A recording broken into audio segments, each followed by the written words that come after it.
Hello everyone.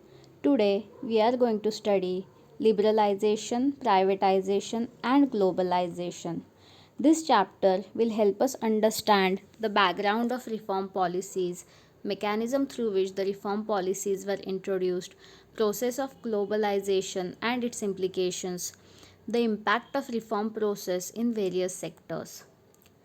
There is consensus in the world today that economic development is not all and the GDP is not necessarily a measure of progress of a society. We can take example of India. During British era there was no growth in GDP of India, but after independence we achieved remarkable progress in terms of GDP. However, if we if we look at social indicators like health, education, we are still lagging behind. The recent Human Development Report by UNDP ranks India 131 out of 189 countries in terms of Human Development Index. It shows that we are still lagging behind in certain social indicators. Introduction. We have seen that India followed the mixed economy framework by combining capitalist and socialist economy. Some scholars argue that over the years this policy has resulted in establishment of variety of rules and laws which were aimed at controlling and regulating the economy, but they ended up hampering the process of growth and development. Others state that which started its developmental path from near stagnation has India, which started its development path from near stagnation, has been able to achieve growth in savings, developed a diversified industrial sector, and expansion of agricultural output. In 1991, India met with an economic crisis relating to its external debt. The government was not able to make repayments on its borrowing from abroad. Foreign exchange reserve, which we generally maintain to import petroleum and other important items, dropped to level that were not sufficient for even a fortnight. The crisis was further compounded by rising prices of essential goods. All this led to the government to introduce a new set of policy measures which change the direction of our development path. In this chapter, we will look at background of the crisis, measures that government took and their impact. Background. The origin of financial crisis can be traced from the inefficient management of Indian economy in 1980s. We know that for implementing various policies and its general administration, government generates fund and and that fund is generated from various sources such as taxation, running of public sector enterprises. When expenditure is more than income, government borrows to finance the deficit from banks and also from people within the country and from international financial institutions. When we import goods like petroleum, we pay in dollar, which we earn from our exports. Development policies require that even though the revenues were low, government had to overshoot its revenue to meet challenges like unemployment, poverty, and population explosion. The continued spending on development programs of the government did not generate additional revenue. Moreover, government was not able to generate sufficiently from internal sources such as taxation. When government was spending large share of its income on areas which do not provide immediate return such as social sector, defense, there was a need to utilize the rest of its revenue in a highly efficient manner. The income from public sector undertakings was also not very high to meet the growing expenditure. At times, our foreign exchange borrowed from other countries and international financial institutions was spent on meeting consumption needs, and there was no attempt to reduce such profligate spending, nor sufficient attention was given to boost exports to pay for the growing imports. In late 1980s, government expenditure began to exceed its revenue by such large margin that meeting the expenditure through borrowing became unsustainable. Prices of many essential goods rose sharply. Imports grew at a very high rate without matching growth of exports. As pointed out earlier, foreign exchange reserves declined to a level that was not adequate to finance imports for more than 2 weeks, and there was no sufficient foreign exchange to pay the interest that needed to be paid to international lenders, and no country or international funder was willing to lend to India. India approached the International Bank for Reconstruction and Development, popularly known as World Bank and International Monetary Fund, and received 7 billion as loan to manage the crisis.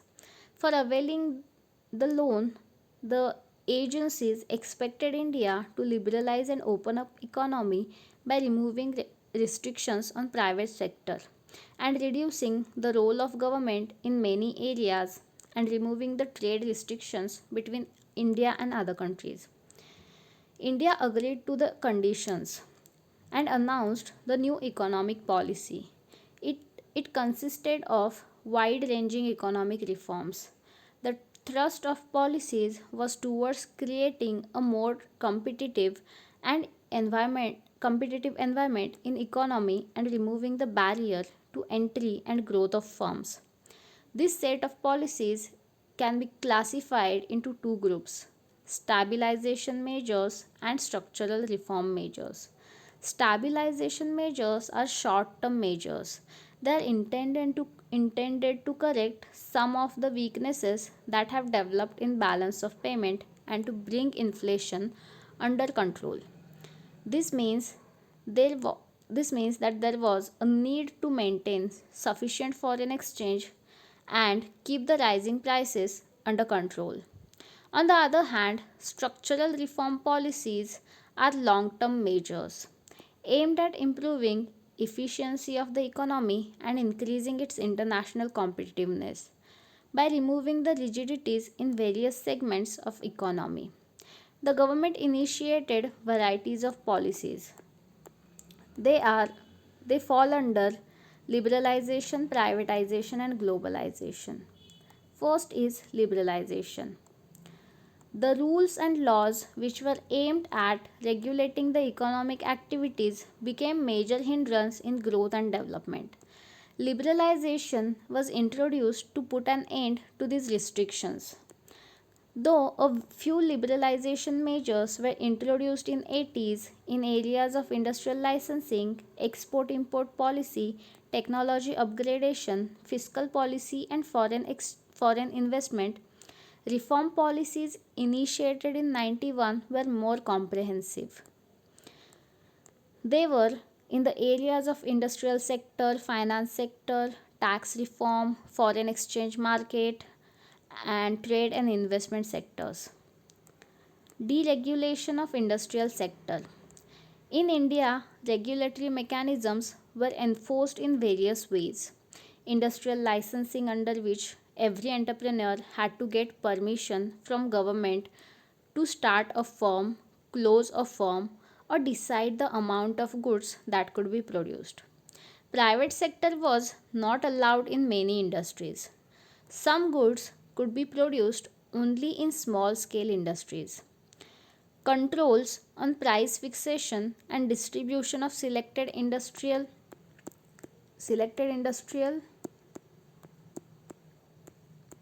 products. The reform policies introduced in and after 91 removed many of these restrictions. Industrial licensing was abolished for almost all categories except alcohol, cigarette, hazardous chemicals, industrial explosives, electronics, aerospace, drugs and pharmaceuticals.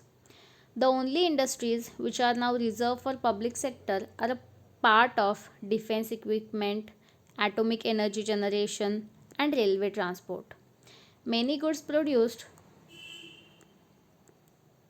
many goods produced by small scale industries have now been de-reserved. And in many industries, market has been allowed to determine the prices. Second is financial sector reforms. Financial sector includes financial institutions such as commercial banks, investment banks, stock exchange operations and foreign exchange market. Financial sector in India is regulated by RBI. All banks and other financial institutions in India are regulated through various norms and regulations of RBI. It decides the amount of money that the bank can keep with themselves, fixes interest rates, nature of lending to various sectors, etc.